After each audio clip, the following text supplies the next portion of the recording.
வார்த்தையை நிலைத்திருக்க தாகத்தோடு அழைப்போம். ஆண்டவர் இயேசுவின் அன்புக்குரிய சகோதர சகோதரிகளே, தமிழக விவிலியவார பொன்விழா ஆண்டில் விவிலிய நாயகரை திருப்பலிக்கு உங்கள் அனைவரையும் அன்புடன் வரவேற்கிறோம். பல ஆண்டுகளாக திருத்தங்கள் மேற்கொள்ளப்பட்டு மிக நேர்த்தியுடன் திருவிவிலிய கத்தோலிக்க பதிவு வெளிவந்திருப்பது இந்த ஆண்டில் விவிலிய கொண்டாட்டங்களுக்கு சிறப்பு சேர்க்கிறது. ஆள்பொரு விவிலியம் நாள் பொருளியல் என்ற சொலவடை இப்போது விடியலும் விவிலியமே, நாளின் முடிவில் விவிலியமே என்ற பார்வையில் பரிணமித்திருப்பது பேராண்மையாகும். பல்வேறு புதிய அணுகுமுறைகளும் செயலாக்கத்தையும் கையில் எடுத்து விவிலிய நற்பணிகளை ஆற்றும் விவிலிய படை எல்லா இடங்களிலும் வீறு நடைபெறுகிறது. நம் ஆண்டவர் இயேசு தம் இறைவேளையில் முன்மொழிந்து வளர்ந்த இறையாட்சியின் விழுமியங்களை நம் இல்லங்களிலும் உள்ளங்களிலும் அன்புகளிலும் நடைமுறைப்படுத்துவோம். நிச்சயமற்ற ஒன்றில் யாரும் தேர்ந்தெடுக்க மாட்டார்கள். ஆனால் ஆண்டவரின் வார்த்தை நிச்சயமானது மட்டுமல்ல, அது எப்பொழுதும் இறைவாழ்வின் ஊற்றாகவும் உள்ளது என்பதை உணர்ந்து இறைவார்த்தையை நிலைத்திருக்க பணியாளராய் தொடர இத்திருப்பலியில் அருள் வேண்டுவோம்.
குருக்கள் ஆகிய அனைவருடைய கருத்துக்களுக்காக நாம் ஒருவருக்கு செய்வோம். சிறப்பாக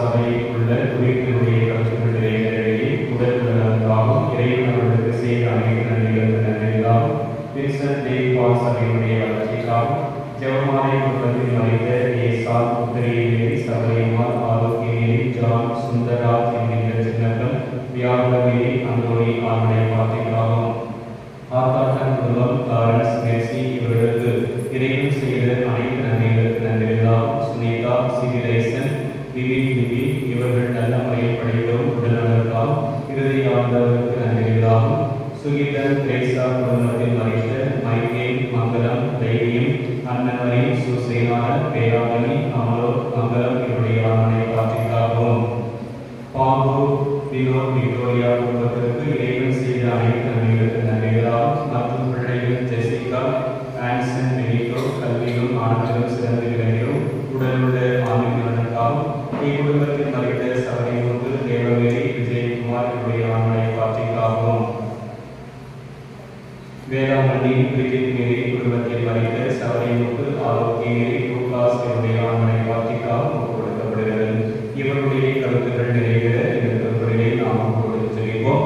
மேலும் திருப்பலியை கலந்து கொண்டு இறைவனுடைய அருளையும் ஆசிரியையும் இரக்கத்தையும் மன்னிப்பையும் முழுமையாக பெறுவதற்கின்ற உங்கள் ஒவ்வொருவருடைய தனிப்பட்ட கருத்துக்கள் நிறைவேறும் இந்த திருப்பலியை நாம் கொடுத்திருப்போம். அன்புமிக்க சகோதர சகோதரிகளை நாம் திருமொழிகளின் வழியாக நாம் மீது கிடைக்கப்படும் தமது படைப்பாகிய தன்மையை பயன்படுத்தி அருளுமாறு நம் கடவுளாகிய ஆண்டவரை ஏற்றி மன்றாடுவோமாக. அவரை நமக்கு உதவியளித்து நாம் பெற்றுக்கொண்ட தூய ஆவிக்கு உண்மை உள்ளவர்களாய் நிலைத்திருக்க அருள்வாராக. ஏதேற்றம் உள்ள இல்லாமல் இறைவா, வாழ்வின் குற்றம் தூய்மையை தொடர்ந்துமான தன்மையின் வழியாக மக்கள் புனிதமடைந்து நிறைவாழ்வின் கொடையை பெற வேண்டும் என்று திருவுளமானேன். இத்தன்மையை புனிதப்படுத்திட உண்மை வேண்டுகின்றோம். ஆண்டவரை ஒரு நாளாகி இன்று முதல் காப்பை பெற விரும்புகின்றோம். வாழ்வடைக்கும் அதனுடைய ஊற்றினை என்னில் புதுப்பித்தழும். இத்தன்மையை நாம் இந்த உள்ளத்தை உடலையும் தீமை அனைத்திருந்தும் காத்தழுவீராக. இவ்வாறு நாங்கள் தூய இதயத்துடன் உண்மை அணுகி வரவும் உமது மீட்பை பெற்றுக்கொள்ளவும் தகுதி பெறுவோமாக. எங்கள் ஆண்டவராகிய கிறிஸ்து வழியாக உண்மை மன்றாடுகின்றோம்.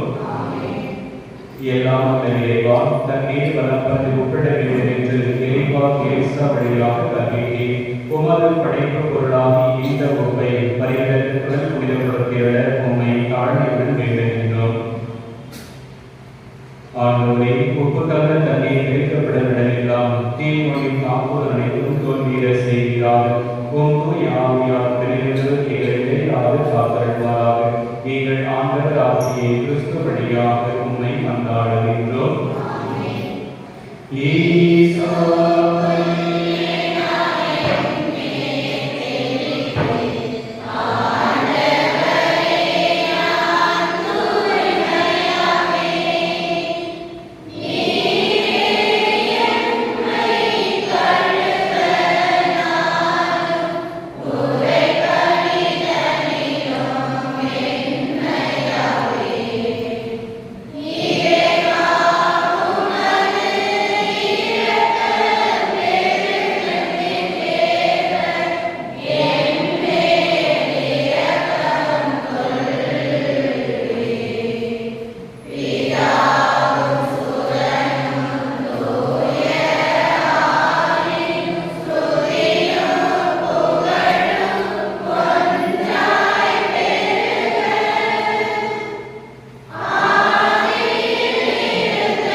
இந்த நற்கருணை கொண்டாட்டத்தின் வழியாக அவர் தம்முடைய ஆட்சி விருந்தில் பங்கு கொள்ள நம்மை தகுதி பெற செய்வாராக.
மன்னிப்பு அளிப்பதிலும் இரக்கம் காட்டுவதிலும் நீர் எல்லாம் வல்லவர் என வெளிப்படுத்துகின்றீர்.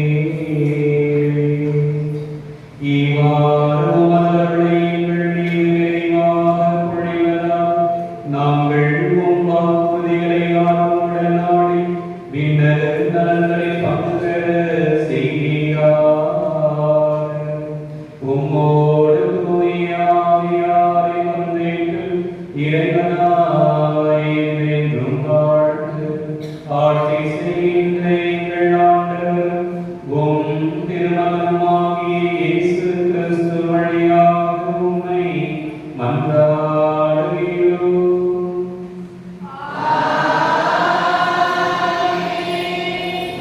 அன்புக்குரியவர்களே, நாங்களும் எழுந்திருக்கிறோம்.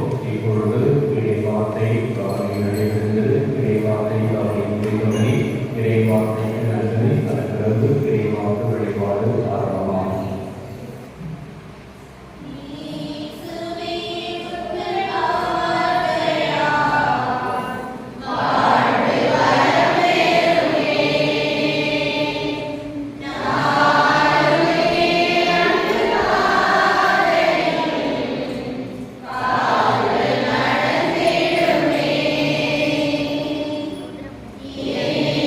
Amen.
அவர்கள் அப்படி செய்யவில்லை. 2 மனிதர் பாறையிலே தங்கிவிட்டனர். ஒருவன் பெயர் பேத்தாளு, மற்றவன் பெயர் பேத்தாளு. அவர்கள் மீது ஆவி ஏறியது. பதிவு செய்யப்பட்டவர்களில் இவர்களும் உண்டு. ஆனால் அவர்கள் கூடாரத்துக்கு சென்றிருக்கவில்லை. ஆகவே அவர்கள் பாறையிலே இறைவாக்கு உரைத்தனர். ஓர் ஏழை ஓடி வந்து மோசேயிடம், எத்தாலும் நேத்தாலும் பாறையில் இறைவாக்கு உரைக்கின்றனர் என்று சொன்னான். உடனே தேர்ந்தெடுக்கப்பட்டவர்களில் ஒருவரும் மோசேயின் ஊழியரும் நூனின் மைந்தருமான யோசுவா, மோசே, என் தலைவரே, அவர்களை தடுத்து நிறுத்தும் என்றார். ஆனால் மோசே அவரிடம், என்னை குறித்து நீ பொறாமைப்படுகிறாயாம்? ஆண்டவரின் மக்கள் அனைவருமே இறைவனாகும்படி ஆண்டவர் அவர்களுக்கு தம் ஆவி அளிப்பது எத்தனை சிறப்பு என்றார். பின் மோசேயும் இஸ்ரவேல் மூவரும் பாளையத்துக்கு திரும்பினர். இது ஆண்டவர் வழங்கும் அருள்வாக்கு. பதிலுரை பாடல் பாடவே.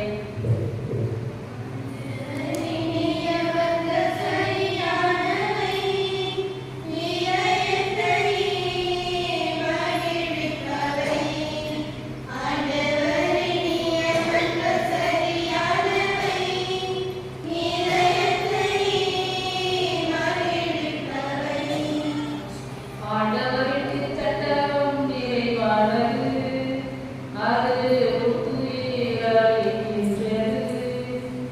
ஆண்டவரின் ஒழுங்குமுறை நம்பத்தக்கது, எளியவருக்கு ஞானம் அளிக்கின்றது. ஆண்டவரை பற்றிய அச்சம் தூயது, அது எந்நாளும் நிலைத்திருக்கும். ஆண்டவரின் நீதிநெறிகள் உண்மையானவை, அவை முற்றிலும் நீதியானவை.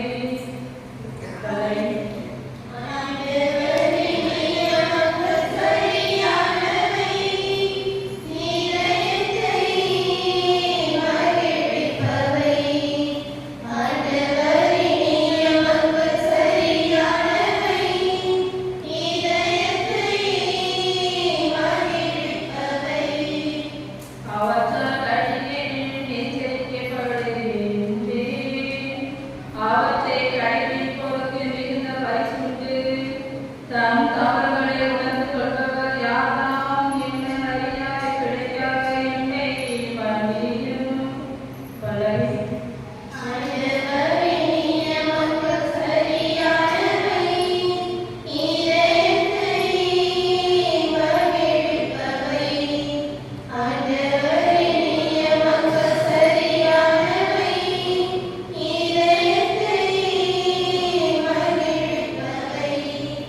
ஆணவமிக்கோடமிருந்து உம் அடியாரை காத்தருளும். அவர்கள் என்னை ஆட்டி படைக்காதிருக்கட்டும். அப்பொழுது நான் மாசற்றிருப்பேன், பேய்பிழை எதையும் செய்யாதிருப்பேன். பல்லவி.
பிரிவு 9 இறை வார்த்தைகள் 38 முதல் 48 முடியே. அக்காலத்தில் யோவான் இயேசுவிடம், போதகரே, ஒருவர் உமது பெயரால் பேய்கள் ஓட்டுவதைக் கண்டு நாங்கள் அவரை தடுக்க பார்த்தோம், ஏனெனில் அவர் நம்மை சாராதவர் என்றார். அதற்கு இயேசு கூறியது, தடுக்க வேண்டாம், ஏனெனில் என் பெயரால் வல்ல செயல் புரிவர் அவ்வளவு எளிதாக என்னை குறித்து இகழ்ந்து பேச மாட்டார்.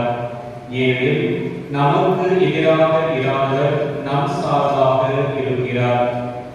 நீங்கள் கிறிஸ்துவை சார்ந்தவர்கள் என்பதால் உங்களுக்கு ஒரு கிண்ணம் தண்ணீர் கொடுப்பவர் கைமாறு பெறாமல் போவார் என உறுதியாக உங்களுக்கு சொல்கிறேன். என் மீது நம்பிக்கை கொண்டுள்ள இச்சிறியோர்கள் எவரையாவது பாவத்தில் விழ செய்வருடைய கழுத்தில் ஓர் எந்திர கல்லை கட்டி கடலில் தள்ளி விடுவதை அவர்களுக்கு நல்லது. உங்கள் கை உங்களை பாவத்தில் விழ செய்தால் அதை வெட்டி விடுங்கள். நீங்கள் இரு கை உடையவராய் அணையாத நெருப்புள்ள நரகத்துக்கு தள்ளப்படுவதை விட கை ஊனமுற்றவராய் நிலைவாழ்வில் புகுவது உங்களுக்கு நல்லது. உங்கள் கால் உங்களை பாவத்தில் விழ செய்தால் அதை வெட்டி விடுங்கள். நீங்கள் இரு காலுடையவராய் நரகத்தில் தள்ளப்படுவதை விட கால் ஊனமுற்றவராய் வாழ்வில் புகுவது உங்களுக்கு நல்லது.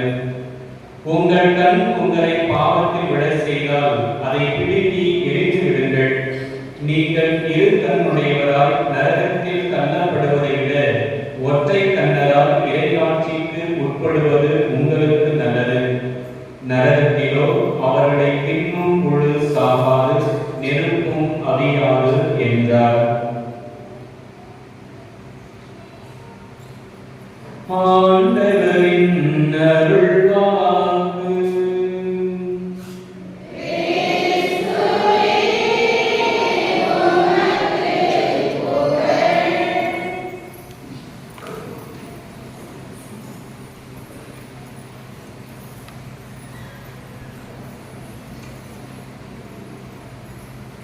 இயேசு கிறிஸ்துவில் பிரியமான சகோதர சகோதரிகளே, இன்றைக்கு நாம் விவிலிய ஞாயிறை சிறப்பித்து கொண்டிருக்கிறோம்.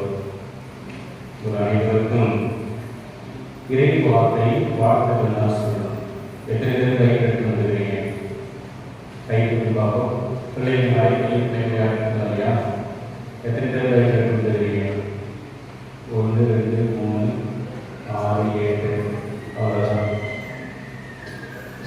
இன்றைக்கு நாம் இறை வார்த்தை ஞாயிறை சிறப்பித்துக் கொண்டிருக்கிறோம். இது பேர் என்ன தெரியுமா? எத்தனை பேருக்கு இது நிகழ்ச்சி தெரியும்? நிறைய பேருக்கு தெரியும். இது எத்தனை பேருடைய வீட்டில் இருக்கு? எத்தனை பேருடைய வீட்டில் இருக்கு பார்ப்போம். எவ்வளவு பேர் வீட்டில் இருக்கா தெரியும். ஆனால் இது எத்தனை பேர் வீட்டில் இருக்கு?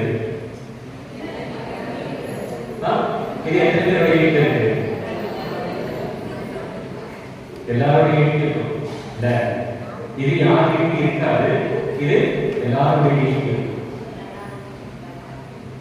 இன்றைக்கு நாம் விவிலிய ஞாயிறை சிறப்பிக்கின்றோம் என்று சொன்னால், இந்த விவிலியத்தை பற்றி சற்று ஆழமாக நாம் என்ன செய்யணும்? தெரிஞ்சுக்கணும்.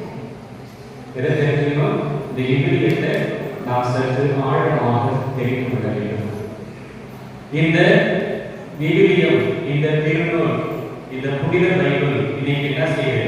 காலாவதியான ஒன்றா இருக்கு. இது என்ன வந்து காலாவதியான ஒன்று. இது எனக்கு தேவை, இதெல்லாம் வாழ்க்கைக்கு உதவாது என்று சொல்லி நான் என்ன செஞ்சிடும்? இது தூக்கி ஓரம் போடுறோம். ஆனால் இதுதான் என்ன செய்யணும்? உங்களுக்கு உங்களுடைய வாழ்க்கைக்கு ஏற்றது, உகந்தது, இதுதான் எனக்கு தேவை அப்படின்னு சொல்லிட்டு என்ன செஞ்சிடும்? தூக்கி வச்சுக்கணும். எங்க வச்சுக்கிறோம்? இது வந்து எங்க போனாலும் என்ன செய்யணும்? சுமந்து கொண்டு செல்வோம், எடுத்துட்டு போவோம். ஆனா இது என்ன செய்யுது? தேவை. இது எப்படி நல்லா பண்ணுவாங்க? இது எத்தனை போனா எனக்கு 10 பேருக்காக பேசுவான், தெளிவா பேசுவான். அது நான் சாமி வந்துருச்சு, புனிதர் வந்துட்டாரு, இதை எனக்கு என்ன பண்றது? அதே இதே நான் வந்து ஒரு மாடலாம் போன அழகழகா அப்படியே எப்பெல்லாம் புது புது போன அப்படியே லான்ச் ஆகுதோ அப்பெல்லாம் புது புது போன வாங்கிட்டு இருந்தா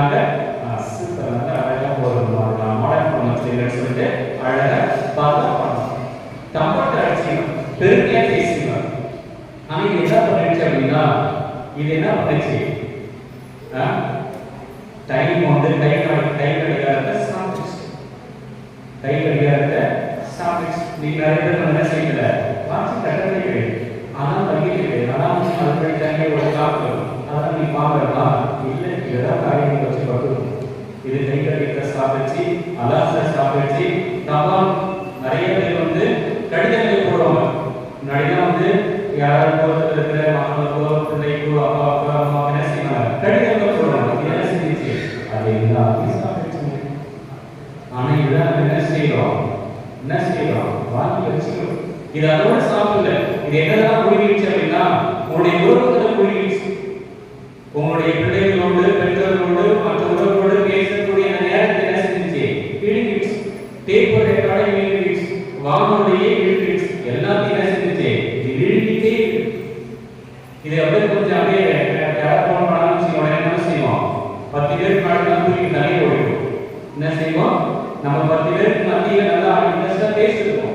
ஆனா என்ன செய்வோம் உடனே நிறைய செல்போன் எடுத்துக்கிறாங்க போயிட்டு அதெல்லாம் போனதுன்னு வச்சுக்கல நடுப்பசோட பார்க்க மாட்டாங்க. நடுப்பும் கட்சி குடும்பம் வெளியோட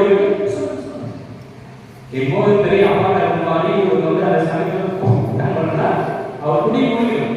நம்மளும் குடி குடிக்கணும். கோயிலுக்கு வந்தாலும் நடுப்பசு என்ன செய்வாங்க இந்த போனை தூக்கி வெளியே போடுறோம். அப்போ இந்த போனுக்கு கொடுக்கிற முக்கியத்துவத்தை இதுக்கு நம்ம கொடுக்கிறோமா அப்படின்னா இல்லை. இது ஒவ்வொரு முறையும் புதுசா ஏதாவது லான்ச் பண்றாங்க அப்படின்னா இதை நம்ம வாங்குறோம். ஒவ்வொரு மாசம் இது தீனி போறோம். ஆனா இது ஒரே டைம் லைஃப் டைம் ரீசார்ஜ் பண்ணணும். என்ன பண்ணணும் லைஃப் டைம் ரீசார்ஜ் பண்ணணும். ஒரு 350 ரூபா 400 ரூபா கொடுத்து இது வாங்குவதற்கு எந்த குடும்பத்திலும் காசு இல்லை. என்ன செய்யுது இந்த விவிலியத்தை வாங்குவதற்கு எந்த குடும்பத்திலும் காசு இல்லை. ஆனா இதுக்கு அப்படியே 10,000 15,000 30,000 40,000 1 லட்சம் வரைக்கும் வாங்குவதற்கு காசு இருக்கும். மாசம் ரீசார்ஜ் பண்றதுக்கு காசு இருக்கும். ஆனா இதுக்கு என்ன இருக்கு எதுக்குமே காசு இருக்கு. ஒரு குடும்பத்துல ஒரு லைஃப் இருக்குது அப்படின்னா இருக்காது. ஆனா ஒரு குடும்பத்துல 5 மொபைல் 5 பேர் இருக்குன்னா 5 பேரும் மொபைல் வச்சிருப்பாங்க. அதுக்கு காசு இருக்கும். அதுக்கு செலவு பண்றதுக்கு மனசு இருக்கும். ஆனா இதுக்கு என்னது பிள்ளைகளுக்கு மறைக்கலை பிள்ளைகளுக்கு இவ்வளவு புத்தகம் வாங்கி கொடுக்க அப்படின்னு சொல்லி எந்த பெற்றோரும் இதுவரைக்கும் அதை பத்தி கண்டிப்பே ஒரு 350 ரூபாய் இவ்வளவு பைக் இருக்குது அதை வாங்கி கொடுங்க காசு கேட்டீங்கன்னா நான் வாங்கி கொடுத்துருக்கேன் காசு கொடுத்து நான் வாங்கி தரேன். எந்த பெற்றோரும் அதை பத்தி ஒரு சில பிள்ளைங்க வந்து காசு கொடுத்தாங்க வாங்கி கொடுத்தாங்க. மீதி பிள்ளைங்க கண்டிப்பே ஏன் அப்படின்னா இதெல்லாம் படிச்சு நீ தான் பணம் போற. இதெல்லாம் படிச்சு நீ வாழ்க்கையில வந்து முன்னுக்கு வர பார்த்துட்டு இதை நீ பயன்படுத்தினா வாழ்க்கையில நீ முன்னுக்கு வரலாம். இதை நீ பயன்படுத்தினா நீ பெரிய ஆளா வரலாம். இதை நீ பயன்படுத்தினா இந்த உலகத்துல உன்னை எல்லாரும் மதிப்பாங்க. இதை வச்சிருந்த அப்படின்னா உனக்கு 4 பேர் பின்னாடி வருவான். இதை வச்சிருந்தா யாரும் பின்னாடி வருவாங்க. இன்றைக்கு நாம் இதற்கு கொடுக்கிற முக்கியத்துவத்தை இந்த இறைவார்த்தைக்கு நாம் கொடுக்கிறோமா அப்படின்னா இல்லை. வேதம் உன் கையில் இருந்துச்சுன்னா சேதம் உன் கையில வர உன் வாழ்க்கையில வர. இந்த புத்தகம் உன் கையில் இருந்துச்சுன்னா உன் வாழ்க்கையில எந்த விதமும் வராது போயிருவாங்க. ஆனா இது கையில் இருந்துச்சுன்னா உன் வாழ்க்கையை நாசமா போயிடுச்சு. இன்றைக்கு இதான் உள்ளக வாழ்க்கையும் தனிப்பட்ட வாழ்க்கையும் குடும்ப வாழ்க்கையும் இழந்தவர்கள் நிறைய பேர். இதான் யாராவது என் வாழ்க்கையை சொல்லுவாங்க. இந்த விவிலியத்தை படிச்சதுனால இந்த விவிலியத்தோட இறைவார்த்தையை நான் ஒவ்வொரு நாளும் படிச்சேன். இதனால் என்னுடைய வாழ்க்கையை நான் இழந்து தவிக்கிறேன். என்னுடைய குடும்ப உறவை இழந்து தவிக்கிறேன். என் தனிப்பட்ட வாழ்க்கையை நான் இழந்து தவிக்கிறேன். யாருமே இருக்க முடியாது. ஆனா இதை யாரெல்லாம் தொட்டாங்களோ அவருடைய குடும்பம் சின்னாபின்னமாகி போயிட்டு குடும்பத்துல நிம்மதி இல்லை, சந்தோஷம் இல்லை, நல்ல உறவு, தேவையில்லாத உறவுகள், தேவையில்லாத சண்டைகள், சச்சரவுகள், சந்தேகங்கள் எல்லாம் எடுத்துட்டு இருக்கு. ஆனா இதெல்லாம் என்ன செய்கிறோம் புடிச்சு நமக்கு கெட்டியா போட்டு நான் விட மாட்டேன். இதை நான் என்ன செய்ய மாட்டேன் விட மாட்டேன். இதுதான் எனக்கு தேவை, இதுக்கு தேவையில்லை. எது தேவை இதுதான் எனக்கு தேவை, இது எனக்கு தேவையில்லை அப்படின்னு சொல்லிட்டு இதை நம்ம போராட்டம். ஒரு சில வீட்டுல பார்த்தோம் அப்படின்னா உங்ககிட்ட எது பொக்கிஷமா நீங்க ஒரு சில முக்கியமான பொருளா இருக்கும். அதுதான் நீங்க என்ன செய்வீங்க பொக்கிஷமா கருதுவீங்க. ஒரு சில பொருளை பாதுகாப்பதற்கு ஒரு இடம் வேணும். என்ன இடம் பீரோ வேணும், அல்மேரா வேணும், இடம் வேணும். அப்படித்தானே ஒரு சில பொருட்களை நிறைய வந்து நல்லா அழகா வந்து இது சீக்கிரம் ட்ராக்லாம் வச்சிருக்கீங்க, அதுக்காக வச்சிருக்கோம். இன்னும் ஒரு சில பொருட்கள்லாம் வைக்கிறதுக்கு ஒரு பாதுகாப்பான இடம் வேணும். அது எந்த இடம்னா இந்த பைபிள் தான். இந்த பைபிள் தான் பாதுகாப்பான இடம். ரேஷன் கார்டு வைக்கிறது, ரேஷன் கார்டு வைக்கிறது, ரேஷன் கார்டு வைக்கிறது, ஆதார் கார்டு வைக்கிறது, ஏடிஎம் கார்டு வைக்கிறது, அடுத்து பேன் கார்டு வைக்கிறது. எது பாதுகாப்பான இடம் அப்படின்னா இந்த பைபிள் தான். ஏன் அப்படின்னா இந்த பைபிளை யாருமே டச் பண்ண மாட்டாங்க. இப்படி தட்டனா அப்படியே தூசி பார்க்கணும். என்ன பார்க்கணும்?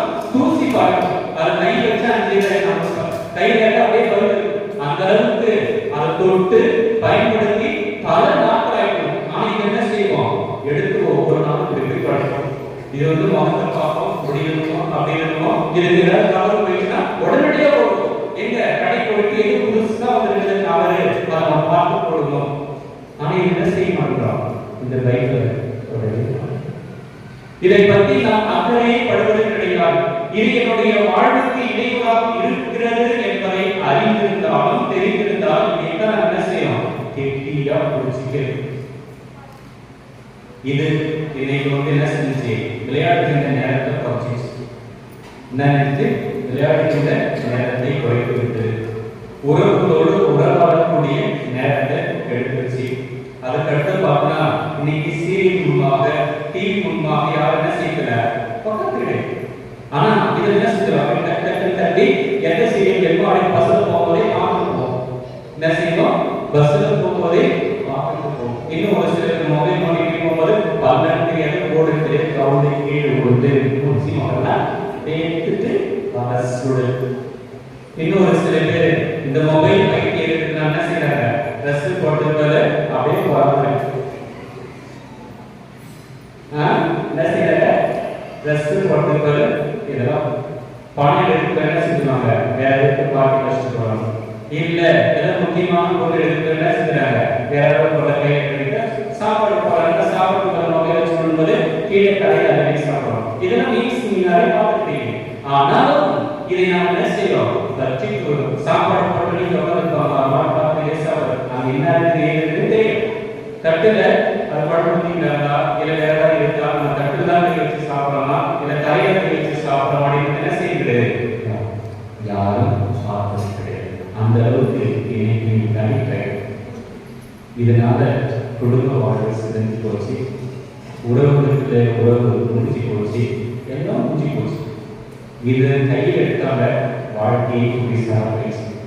என்ன போயிடுச்சு? வாழ்க்கையை குட்டிசோட பேசு. ஆனா இன்னைக்கு இதெல்லாம் நாம பற்றி கொண்டிருக்கிறோம். எங்க போனாலும் இதை எடுத்து செல்வதற்கு நாம் மறப்பதே கிடையாது. எதை புருஷனா பார்த்தாலும் கொண்டாட்டியை பார்க்குவாங்க, பிள்ளைகள் பார்க்குவாங்க, உறவுகளை பார்க்குறாங்க. இதை மட்டும் என்ன செய்ய மாட்டாங்க? மறக்கவே மாட்டாங்க. இது மட்டும் இருந்தா எனக்கு போதும், வேற எதுவும் தேவை. இதுதான் நீங்க மருத்துவம், இதுதான் இன்னைக்கு சமையல், இதுதான் இன்னைக்கு ஷாப்பிங் மால். எல்லாம் இதுதான். ஷாப்பிங் மால் போனோமா அங்க ரெண்டு எல்லாத்தையும் வாங்குறோம். இது க்ரோசரி விஷயமா மளிகை பொருட்களமா கிடைக்கும். அது மருந்து வேணுமா உடனே மருத்துவ போடு. அதை நம்ம பார்க்கவே ஓகேமா இதெல்லாம் போகிறது, ஹாஸ்பிட்டலாம் போகிறது, இதில் பார்க்கறது. நல்லா சமையல் செய்யுமா உடனே டைப் பண்ணி சமையல் பார்க்கணும். எல்லாம் இதே பார்த்துட்டு இதே வாழ்க்கை செஞ்ச முடித்து கொடுக்கிறார். இது இருக்கிற வரைக்கும் உன்னுடைய வாழ்வு வீணாக போகும். இது உன்னுடைய சிந்திக்கக்கூடிய ஆற்றலை இழக்க செய்கிறது, உன்னுடைய சிந்திக்கின்ற திறனை இழக்க செய்கிறது. நீ ஒவ்வொருவரும் அறியாமையா இதை கையில் பிடித்துக் கொண்டு உன்னுடைய வாழ்க்கையை கொஞ்சம் கொஞ்சமா செஞ்சுறீங்க, இழந்து கொண்டிருக்கிறீர்கள். இன்றைய பிள்ளைகள் நிறைய பேர் படிக்கிறது, 10வது படிக்கலாம் படிக்கிறீங்க, 12th படிக்கிறதுக்கு காரணம் என்ன? இதெல்லாம் தலைக்கு ஆயிரம் வச்சு படிக்கிறார். அப்ப இதிலிருந்து வருகின்ற அந்த கதிர்வீச்சு என்ன செய்யறதுன்னா அவனுடைய மூளையை என்ன செய்யுது? வளர்ச்சியை தடை செய்கிறது, மூளையை பாதிக்கிறது. எனவே இந்த கதிர்வீச்சு என்ன செய்யும்? நம்முடைய உடலை பாதிக்கிறது, நம்ம மனதை பாதிக்கிறது, நம்ம மூளையை பாதிக்கிறது. அதான் விளைவுத்திறன் படிப்படியாக குறைகிறது. இதெல்லாம் சொல்லுவாங்க, சயின்டிஸ்ட் சொல்லுவாங்க, போன வந்து படிக்கும் போது கதிர்வீச்சு படிக்கணும். அன்னைக்கு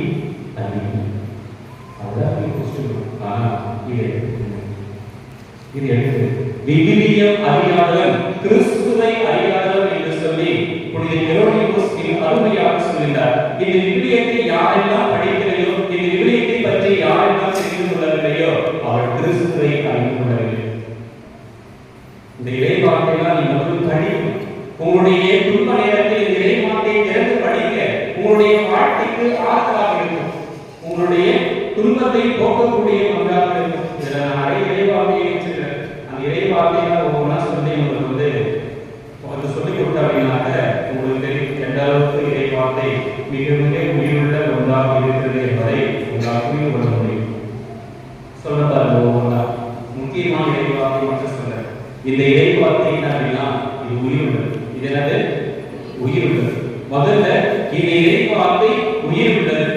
கடவுளுடைய தூய ஆவியால் தூண்டப்பட்டு எழுதப்பட்டு பல்லாயிரம் ஆண்டுகள் ஆகி இன்று என்ன செய்து நமக்கு நம்மோடு பேசிக் கொண்டது. இது நம்ம இது செல்போன் கிடையாது, இது சொல்போம். மற்றவங்களோட கடவுள் போட்டதுக்கு மற்றவங்களோட தகாத உறவு ஈடுபடுறதுக்கு இது பயன்படுது. நாம் என்ன செய்வோம் அப்படின்னா இந்த பைபிளையும் இது என்ன செய்வோம் ஒன்னா ஒட்டி வச்சுக்கணும். எப்படி இப்படி ஒன்னா ஒட்டி வச்சுக்கணும். இது புனிதமானதுங்க, இது அசிங்கமானது. இந்த புனிதமும் இந்த அசிங்கம் என்ன செய்யுது ஒருபோதும் ஒன்னா சேரவே சேராது.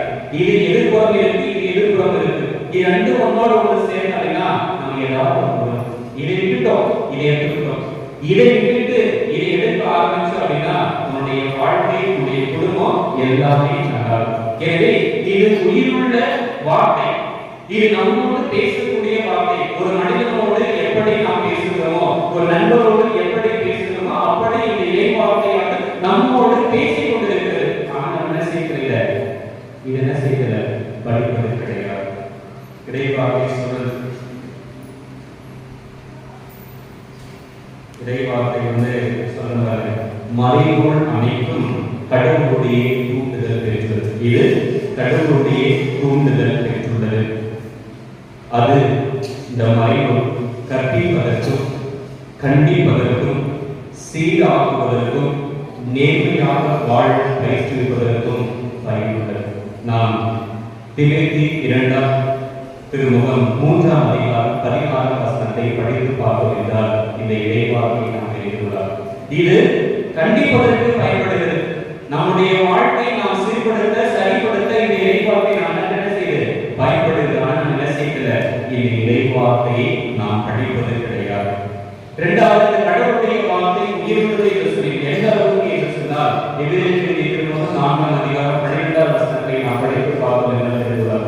இந்த கடவுளுடைய வார்த்தை உயிருள்ளது, ஆற்றல் வாய்ந்தது, இரு பக்கமும் எட்டக்கூடிய எந்த வாயும் கூர்மையானது, ஆன்மாவையும் ஆவியையும் பிரிக்கும் அளவுக்கு குத்தி ஊடுருவுகிறது, எலும்பு கோட்டையும் மச்சையும் அவ்வாறு ஊடுருவுகிறது, உள்ளத்தின் சிந்தனைகளையும் உள்ளத்தின் சிந்தனைகளையும் நோக்கங்களையும் சீர்தூக்கி பார்க்கிறது. எது அப்படின்னா இந்த இறைவார்த்தை.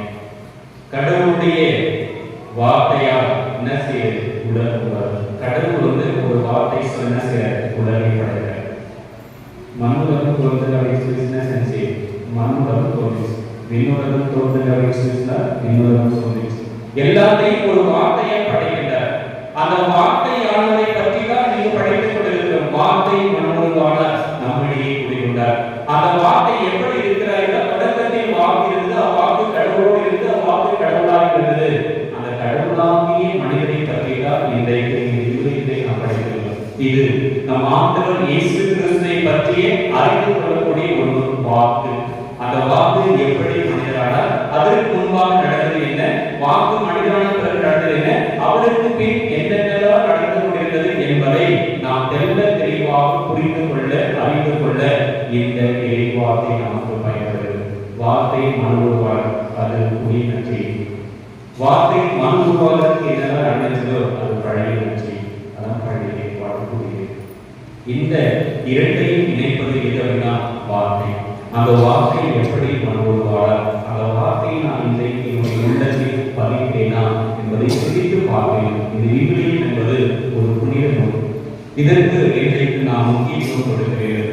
அதற்கு அடுத்ததாக பார்த்தோம் என்றால் திருப்பாடல் 119 103 நாம் படித்து பார்த்தோம் என்றால் உம் சொற்கள் என் நாவுக்கு எத்துணை இனிமையானவை. உம்முடைய சொற்கள் என் நாவுக்கு எத்துணை இனிமையானவை, என் வாயில் தேனும் இனிமையானவை என்று திருப்பாடல் ஆசிரியர் பாடுகிறார். அதே போன்று என் காலடிக்கு உன் வாக்கை விளக்கு, என் பாதைக்கும் ஒளியும் அறிவே என்று சொல்கிறார். இறுதியாக நாம் பார்த்தோம் என்றால் உன் வாக்கு என் துன்பத்தில் எனக்கு ஆறுதலாக இருந்தது. எப்படி இருந்துச்சு? இந்த வாக்கு எனக்கு துன்பத்தில் ஆறுதலாக இருந்தது, எனவே அது எனக்கு வாழ்வடைகிறது. இது வாழ்வடைக்கக்கூடிய இறைவார்த்தை, ஆறுதல் அளிக்கக்கூடிய இறைவார்த்தை. எப்படிப்பட்ட இடத்தில் நான் துன்பத்தில் இருக்கின்ற பொழுது, துயரத்தில் இருக்கின்ற பொழுது, சோகத்தில் இருக்கின்ற பொழுது, நான் என்ன செய்ய வேண்டும் என்று குழப்பம் இருக்கின்ற பொழுது இந்த வார்த்தையை, இறைவார்த்தையை எடுத்து படைத்து பார்க்க அப்படினால் அது உனக்கு வாழ்வளிக்கக்கூடியதாக, ஆறுதல் அளிக்கக்கூடியதாக இருக்கிறது. எல்லாத்தையும் இதை நிறைவேற்றணும் அப்படின்னா இந்த வார்த்தை எப்படி இருக்கிறது என்பதை இணைச்சேர்த்த புத்தகம் 9ஆம் அதிகாரம் 14ஆம் வசனத்தை படித்து பார்ப்போம் என்று சொன்னார். தெரிந்து கொண்டார். வார்த்தை உனக்கு நீ அருகில் உள்ளது, உன் வாயில் உள்ளது, உன் இதயத்தில் உள்ளது. எங்கிருந்து? வார்த்தை உனக்கு நீ அருகில் உள்ளது, உன்னுடைய வாயில் உள்ளது, உன்னுடைய இதயத்தில் உள்ளது. ஏன் அப்படின்னா இந்த இறைவார்த்தையை நான் படிக்கணும், அதை உள்ளத்தில் இருக்கணும், அதை வாழ்வாக உங்களுடைய சகோதர சகோதரிகளே, இந்த விவிலியத்தை பற்றி நாம் மறைவு வைக்கிறோம். ஒரு நாள் பார்த்தார் என்ன செய்யாது, ஒரு நாள் பார்த்தார். இந்த விவிலியத்திற்கு இன்னைக்கு நாம் முக்கியத்துவம் கொடுக்கிறோமா? ஆளுக்கு ஒரு விவிலியத்தை எழுதுவோம், நாளுக்கு ஒரு அதிகாரம் நாம் படிப்போம் அப்படின்னு சொல்லிட்டு பாடுறது. பிள்ளைகளுக்கு இருக்கும்போது பாடுறது. என்னைக்கால் குடும்பத்தில் உட்கார்ந்து நீங்கள் லைஃப்ல ஒரு அதிகாரம், ஒரு நாளைக்கு ஒரு அதிகாரம் படிச்சிருக்கீங்களா? நிச்சயமா உங்களுடைய குடும்பத்துல ஜெபமாலை இந்த விவிலியம் பற்றி உங்க குடும்பத்தில் இருக்கிறீங்கன்னா உங்களை எந்த தீய சக்தியால், எந்த மனித சக்தியால் உங்களுடைய குடும்பத்தை ஆக்கி பார்க்க, அசைத்து பார்க்க. இது ரெண்டுமே இல்லாதனால்தான் இந்த குடும்பங்கள் சின்னாபின்னமாகி கொண்டிருக்கிறது. குடும்பத்தில் நிம்மதி இல்லை, சந்தோஷம் இல்லை, ஒரு மனிதனே கிடையாது. என்னதான் செய்தாலும் எதுலையும் போல, எல்லாத்துலையும் போல அப்படின்னா இதை நீங்கள் கைவிடுங்க, உங்கள் வாழ்க்கையில் எந்த ஒரு வராது. இதை கைவிட்டீங்கன்னா உங்கள் வாழ்க்கையில் எந்த பிரச்சனையும் வராது. உங்களுக்கு மனசு கஷ்டமாக இருந்தா போங்க, வீட்டில் நேரடியாக போங்க, பைக்கில் எடுத்து அப்படியே வேண்டாம் எடுத்து வராது. நீங்கள் தேட தேவை, மத்திய வச்சு இருக்குது, உட்காராட்சி இருக்குது, தேட தேவை.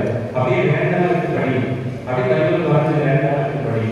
எந்த இடைவாக்கம் கண்டு கொள்வதோ நீ எதிர்பார்த்த வாசனம் கிடைக்கும், அதுதான் கிடைக்கும். அகுஸ்தினாரை பற்றி தெரிஞ்சுக்கலாம் தெரியல. அகுஸ்தினார் ரொம்ப ஒரு வாழ்க்கை, வேகமான வாழ்க்கை வாழ்ந்தார். இந்த உலக போக்கிலான வாழ்க்கையை வாழார். இந்த உலக போக்கிலான ஒரு வாழ்க்கையை வாழ்ந்தார். அப்பொழுது அவருக்கு யோக மனைவியின் ஒரு எண்ணம், இறைவாக்கை எடுத்து படிக்கணும்னு சொல்லிட்டு ஒரு உள்ளுணர்வு அவரை கூட்டிக் கொண்டிருந்தது. அப்பொழுது அவர் எடுத்து படித்த இறைவாக்கின் ஒரு பகுதி என்ன அப்படின்னா, ரோமேயர் திருமுகத்தில் ஒரு இறைவாக்கை என்ன இறைவாக்கைனா,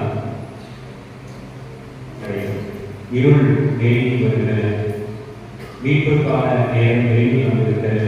எனவே நீ அந்த இருளுக்குரிய அந்த ஆட்சியின் அந்த தேவையில்லாத செயல்களை கலைந்துவிட்டு ஒளிக்குரிய அந்த படைத்தங்களை கலைந்துகொள், அப்பொழுது உனக்கு வாழ்வு கிடைக்கும் என்ற வாக்கியம் கிடைக்கிறது. இதுவரைக்கும் அவர் வாழ்ந்த வாழ்க்கை தூக்கி போட்டு என்ன செய்யறது, ஒரு புது மனிதனாக வாழ்ந்தார். இன்றைக்கு திருவகையில் ஒரு பெரிய புனிதர், அவர் எந்த ஒரு பெரிய மனிதர், அந்த அளவுக்கு ஞானத்திலும் அறிவிலும் சிறப்பில்லை. அவருடைய கோட்பாடு தான் இன்றைக்கு நம்முடைய திருவகை அதிகமாக பயன்படுத்தப்படுகிறது. அதே போல அவருக்கு வாழ்வித்த இறைவாக்கை பலருக்கு வாழ்வித்தது. எனக்கு இறைவாக்கை பல நேரங்களில் ஆதரவளித்ததற்கு வாழ்வித்திருக்கிறது. அப்படின்னா உங்களுக்கும் என்ன செய்யும், வாழ்வுக்கும் ஆதரவு. எனவே இந்த விவிலியம் நாளை கொண்டாடுகின்ற இந்த புனிதமான நாளில் நம்முடைய குடும்பத்தில் இந்த இறைவாக்கைக்கு முக்கியத்துவம் கொடுப்போம். தயவு செய்து இதெல்லாம் வச்சுக்கீங்க, அளவோடு பயன்படுத்தணும். என்ன செய்யணும், அளவோடு பயன்படுத்தணும். இதில் தான் எண்ணிக்கையும் நாம் முடிக்கிறோம். ஆயிரத்துக்கு நம்ம என்ன செய்யல நினைப்பதை கிடையாது. நினைவுடைய சகோதர சகோதரிகளே, இது நம்ம கையில் நினைச்சா எப்பொழுதுமே நினைச்சிடலாம். ஆனால் இது நம்ம கையில் நினைச்சா எப்பொழுதுமே நம்முடைய வாழ்வு நலமாக இருக்கும். எனவே இந்த விவிலியத்தை நாம் பக்தியோடு பயன்படுத்துவோம். என் இறைவாக்கை பொறுப்புணர்வு படைப்போம். அதை நம்முடைய உள்ளத்தில் இருக்குவோம். அதை வாழ்வாகவும் ஆகி இறைவன் தருகின்ற அனைத்து ஆசைகளையும் பெற்றுக்கொள்ள முயற்சி செய்வோம். இறைவன் இயேசு என்று வாழ்த்துகிறார்.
நீங்கள் அனைவரும் ஆசிரியமான இறைவா, உமது திருமையை பெற்று நல்லாகிறது கனிவாய் சிறிசார்கள் பரிவர்த்தத்தின் காரணமாக நாம் வீட்டிலோடு கேட்பவற்றை பெற்று பயன்பெற செய்திருக்கிறார்.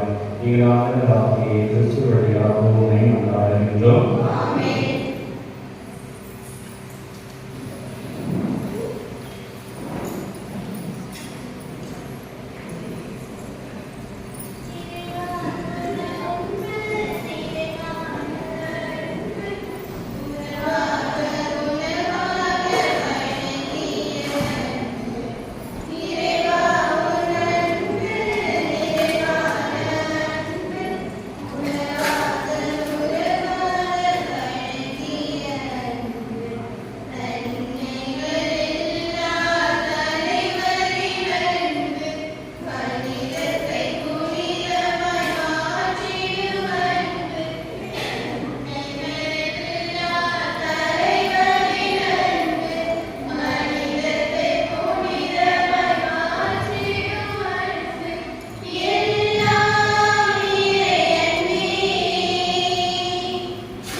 எல்லாம் தந்தையாக தேவனுக்கு ஏற்றதாகபடி வந்தார்கள்.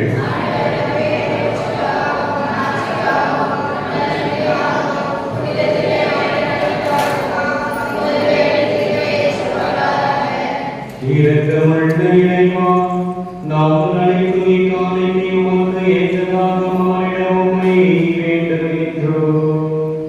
அதனால் உமது ஆசை அனைத்தையும் ஊற்று எங்களுக்கு திறக்கப்பட செய்வீராக. எங்கள் ஆண்டவராகிய கிறிஸ்து வழியாக உம்மை மன்றாடுகிறோம்.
அனைவரும் இதிலிருந்து பெற்று உண்ணுங்கள், ஏனெனில் இது உங்களுக்காக கையளிக்கப்படும் என் உடல்.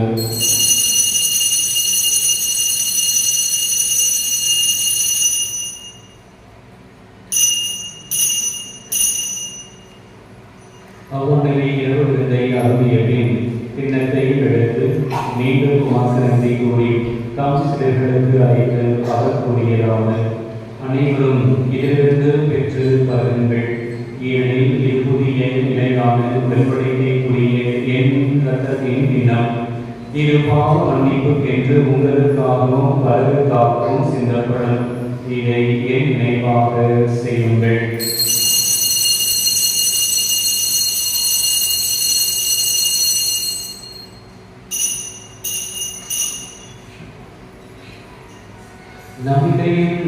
மறைபொருள்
மன்றாடுவோமாக.